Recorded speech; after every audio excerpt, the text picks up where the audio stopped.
diz que você é capaz de aprender o que quiser. Hoje, nosso papo no NGT Entrevistas é com Carlos Gontoff, escritor e professor de inglês.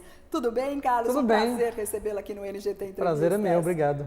Carlos, deixa eu mostrar aqui então para o telespectador, você consegue aprender o que quiser. Este é o seu livro, eu queria que você falasse um pouquinho, né? Quais são as técnicas? A gente realmente consegue aprender o que quiser? Eu acredito que você consegue aprender o que quiser. O que varia, o que é o conceito de o que quiser. Porque tem gente que diz, eu quero aprender, mas na hora que vai ter que estudar e se esforçar e praticar, a pessoa às vezes não está tão afim, dá trabalho, é difícil. Então, realmente, às vezes você vê que a pessoa quer, mas na verdade não quer de verdade.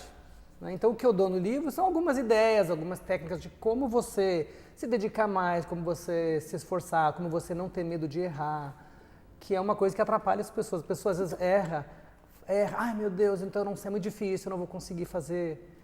Mas, na verdade, então, o primeiro passo é você se decidir o que você quer aprender. O que você quer aprender, Porque exato. às vezes eu falo, eu quero aprender chinês, mas é aquela coisa ali, eu quero aprender, mas eu não vou a fundo, não quero saber como se escreve. Hoje em dia as pessoas estão acostumadas a querer tudo muito fácil, né? As coisas estão tudo ao alcance do dedo. Você vai na internet, você acha as coisas, então as pessoas querem que tudo venha a elas. Então, se você fala, não, você precisa estudar, você precisa se dedicar, você precisa praticar. Mas eu não tenho tempo, é muito difícil, demora, eu preciso dormir, eu preciso sair, passear. Então, para você aprender, você precisa se dedicar a qualquer coisa. Você quer ter uma barriga de tanquinho, você tem que malhar, fazer abdominal. Você faz 1, 2, 3 mil. Não adianta você fazer um e falar, chega, já cansei. Né? E para aprender a mesma coisa. E, Carlos, quais são as dicas? Então, primeiro você focar aí no seu desejo, o que realmente você quer aprender. E depois desse foco, porque realmente tem coisas realmente que são muito difíceis. A gente estava citando aí o chinês, o mandarim. Não, como eu digo no livro, tudo que você vai aprender é difícil no começo. Quando você era bebê e você foi aprender a caminhar, era difícil. Sua mãe segurava você pela mãozinha e você ia, e quando ela largava, você caía no chão. Mas se você falar, é difícil, nunca vou aprender, você não aprende. Então você tem que tentar. A criança, ela cai, ela levanta e vai de novo. Quando você vai andar de bicicleta, você põe a rodinha, né? Você aprende, quando você tira aquelas rodinhas, você cai. E você cai, você sobe de novo e vai. Se você não passar por esse processo de errar e aprender, você não aprende. Né? E, Carlos, você conta alguma história engraçada aí no livro, assim, alguma história até de superação? Eu conto várias histórias, eu dou vários exemplos. Um exemplo que eu dou, inclusive, é da minha filha. A minha filha Bruna, ela começou a aprender a jogar vôlei no clube, ela nunca tinha jogado vôlei. E ela jogou na piscina, uma brincadeira na casa de uma prima e falou, vou fazer vôlei. Começou a fazer vôlei no clube, entrou no time. E na primeira semana, o clube já se inscreveu num campeonato.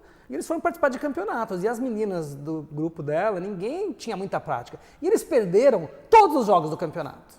Só que o primeiro jogo elas perdiam de uma diferença muito grande. E aos poucos elas iam diminuindo a diferença, mas continuavam perdendo, mas ia cada vez perdendo por uma diferença menor. Até que lá no final do ano, elas venceram o primeiro jogo.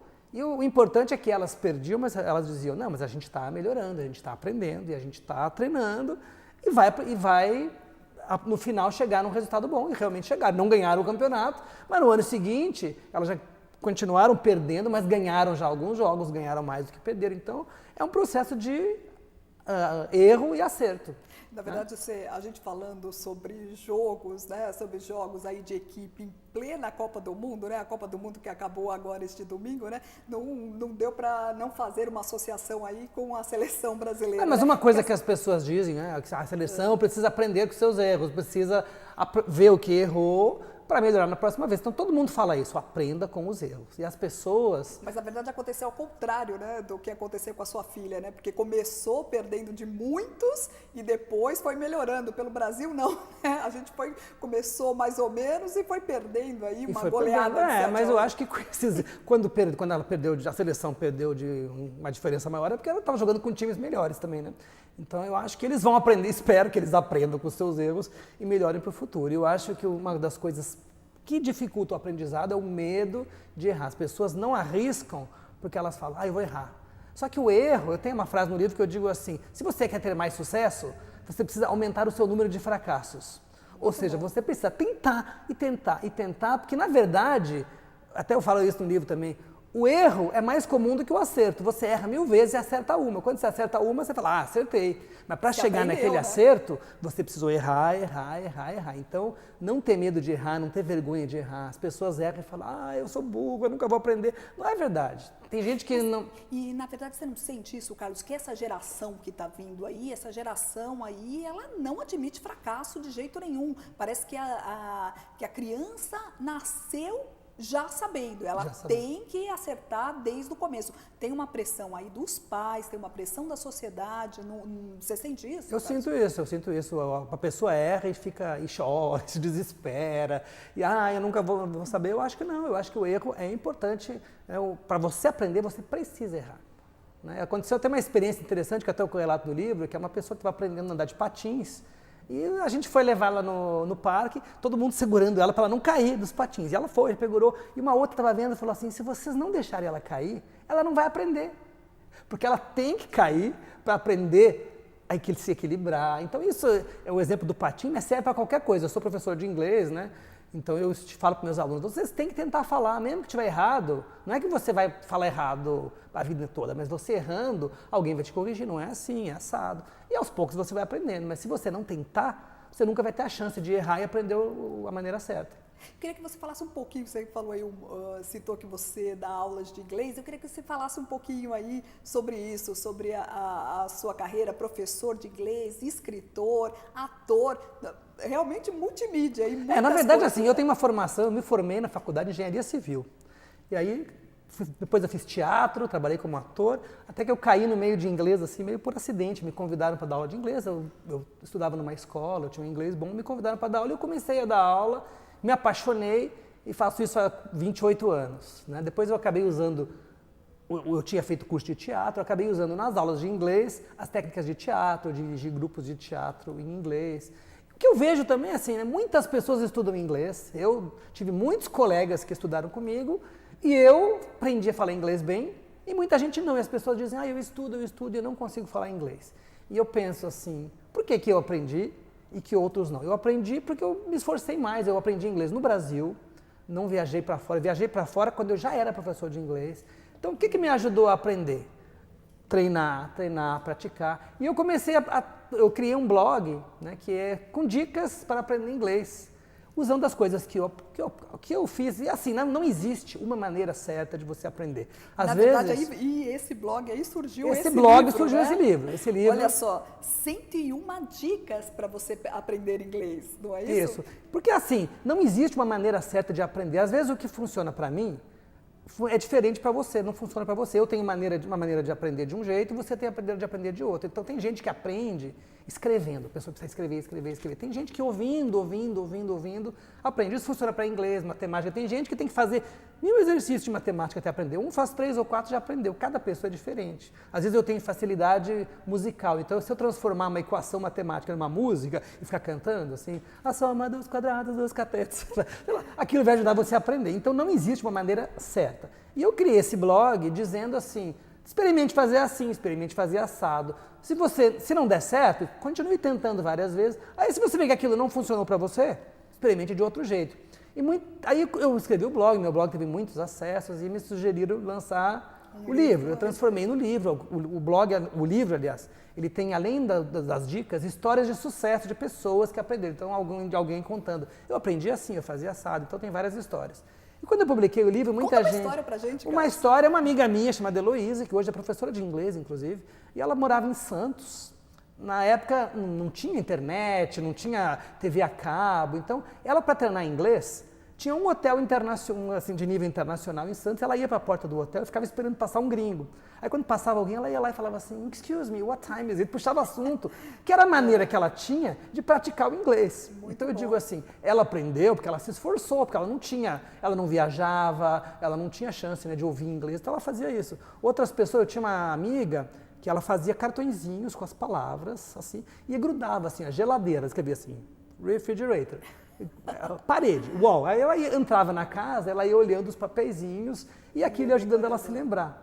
Né? Muito Então, bom. isso, depois que eu escrevi isso no livro, uma amiga minha falou, eu vou usar isso para aprender japonês. E ela fez a mesma coisa. Então, Olha só, uma dica que eu dei, que ela usou e serviu. Às vezes você vai falar assim, dá muito trabalho ficar escrevendo papelzinho. Mas quando eu era criança... Pra você, mas dá certo para outra pessoa. Quando eu era criança, eu fazia fórmulas de matemática e colocava no espelho. Quando eu ia lavar o rosto de manhã, eu olhava. Né? Isso é o quê? É a memória fotográfica que a gente tem pessoas, quando você tem a necessidade de escrever? Isso, tem pessoas que são visuais, né? Eu, por exemplo, sou uma pessoa visual. Quando eu estou estudando, eu estou tentando me lembrar de uma coisa, eu falo assim, estava naquele cantinho direito da página, que eu visualizo. Tem gente que não é assim. Então eu, por exemplo, como eu sou uma pessoa visual, eu tenho a tendência de eu vou ensinar vocabulário em inglês, eu gosto de desenhar as figuras.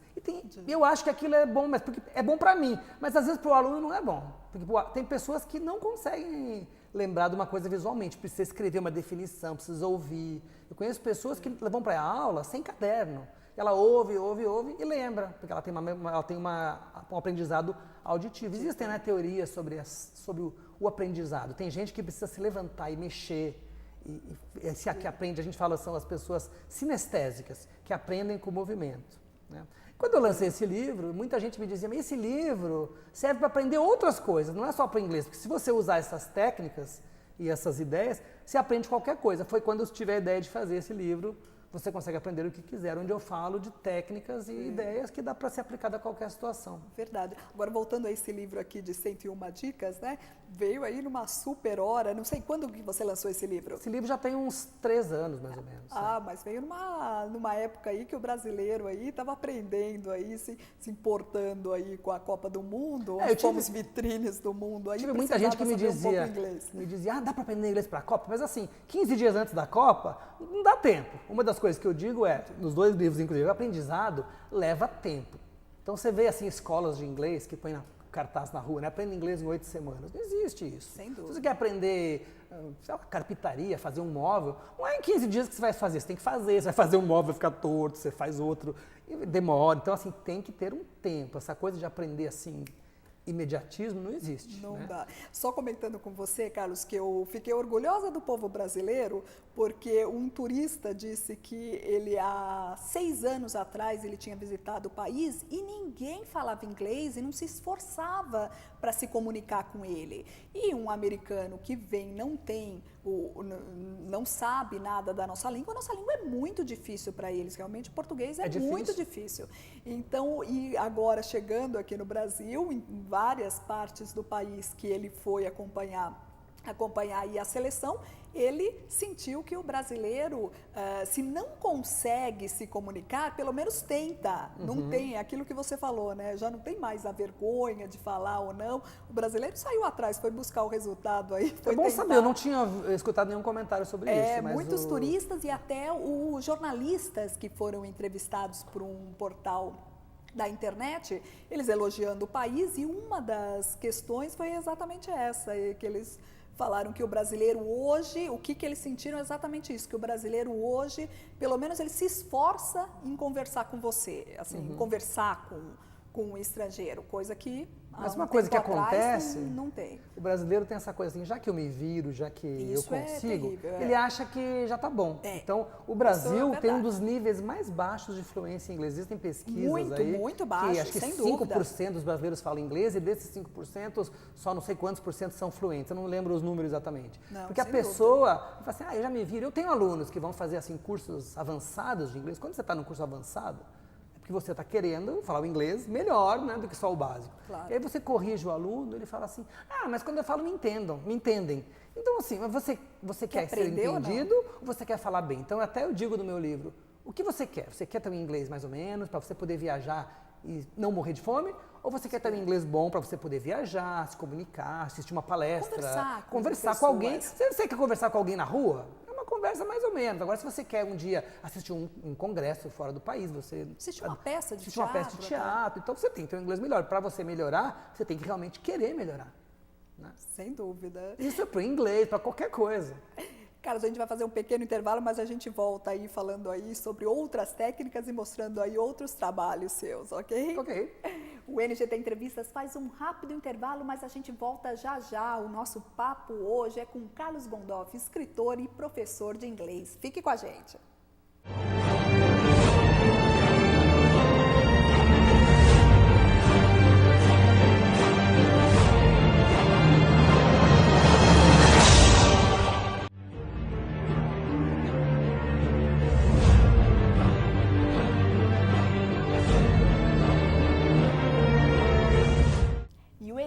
Entrevistas está de volta. Nosso papo hoje é como falar bem inglês e aí como aprender tudo o que você quiser, algumas dicas bem certeiras para você não fazer feio e não deslizar na língua americana. O nosso entrevistado de hoje é Carlos Gondoff, professor e escritor. Carlos, prazer recebê-lo aqui. A gente conversou aí no primeiro bloco aí, falando bastante aí sobre como aprender, né? Que a gente pode aprender qualquer coisa. Falamos aí da língua inglesa e eu queria falar agora com você um livro bem bacana, que é esse aqui, Aprenda Inglês Cantando. E aprenda a cantar inglês, né? Porque não é só cantar, é cantar bem, não é isso? Cantar bem, é. Na verdade, como eu falei para você no primeiro bloco, né? Tem pessoas, a música, na verdade, todo mundo gosta de música.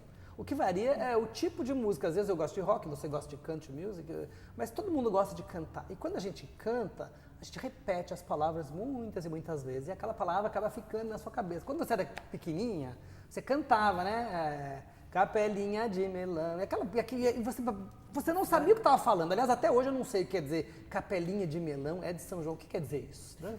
Verdade, uma capela? né? Você pegou um melão e fez uma capela? Não sei, mas a gente canta. E cantar ajuda você a brincar com os sons da sua língua. Então você às vezes ouve uma música que você cantava na sua infância, você nunca mais ouviu. Quando você ouve, você lembra as palavras iguaizinhas. Sem dúvida, você então, lembra mesmo. Cantar ajuda muito. Eu estava falando no primeiro bloco, você pode pegar expressões de matemática e transformar numa musiquinha. Às vezes ajuda você a lembrar, né? Então, depois que eu criei o meu blog, eu recebo até inclusive perguntas de cantores. Eu tenho uma banda e eu preciso saber cantar em inglês. Eu não quero saber falar em inglês, eu quero saber cantar em inglês, porque eu faço show e tem banda que enrola, né? Eles cantam aquele inglês que a gente chama de imbromation. Então esse livro ele ensina a cantar para bandas e cantores que querem só saber cantar em inglês ou pessoas que querem aprender inglês com música, porque você repetindo a mesma música muitas vezes, você vai aprendendo gramática, vocabulário, brincando. Mas sabe que, na verdade, eu lembro que as pessoas me falavam assim que tinham dificuldade em entender quando você não tem o domínio da língua, quando você ouve o cantor falando a palavra e como a palavra está no meio da melodia, fica difícil a compreensão. Mas isso acontece, inclusive, na sua própria língua, em português. Claro. Né? Quando eu era criança, né, eu escutava o Roberto Carlos cantar assim: entro no meu carro e a solidão me dói. Eu não sabia o que era solidão, mas eu achava que solidão era o bumbum, porque ele entrava no carro, sentava e doía. Entendeu? Então, pra mim, eu achava que ele sentava no carro e doía a solidão. Eu fui descobrir que era solidão muitos anos depois. Né? Tem aquela outra música do Roberto Carlos que ele canta assim: nos lençóis macios, a manticidão. Muita gente pensa que manticidão é uma palavra só. Que manticidão é um clima de amor e harmonia, assim. Se você entrar no Google e botar assim, manticidão, vai encontrar várias pessoas. Eu sempre achei que era manticidão, e na verdade é amantes-cidão. Né? Então, em português, você ouve uma música que também, às vezes, você não sabe o que está dizendo. Mas você canta amanticidão, na verdade você está juntando amanticidão. E quando você fala amanticidão, você junta as palavras. E quando você fala uma língua, você junta as palavras. E cantando em inglês, você aprende a juntar as palavras e falar mais fluente. Porque se você vai ler, você fala assim: I want to go. Mas na música o cara fala I wanna go where love is. Aí você canta I wanna go. De tanto falar, você aprende. Quando você aprende a sua língua, você não entende todas as palavras. Em inglês é a mesma coisa. Eu digo, para você aprender uma música, você não precisa entender as palavras, mas vai cantando. A primeira música que eu aprendi a cantar, eu tinha uns 10 anos de idade, era do Elton John, Goodbye Yellow Brick Road.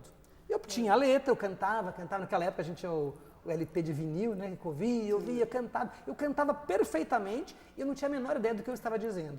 Anos depois eu ouvi a música, as palavras vieram todas à minha mente, cantei, e aí eu falei, agora eu entendo o que eu estou dizendo. Então, aos poucos você vai. O que eu digo sempre, inclusive no livro, é, quando você estiver aprendendo, leia a letra, mesmo que você não entenda, você vai lendo a letra e vai ouvindo, porque aí você vai cantar, você vai aprender que aquela palavra se pronuncia daquele jeito, mesmo que você não saiba. Porque se você não lê, vai cantar que nem aquelas bandas que enrolam, porque você ouve assim, tem aquela música assim, tell me more, fast.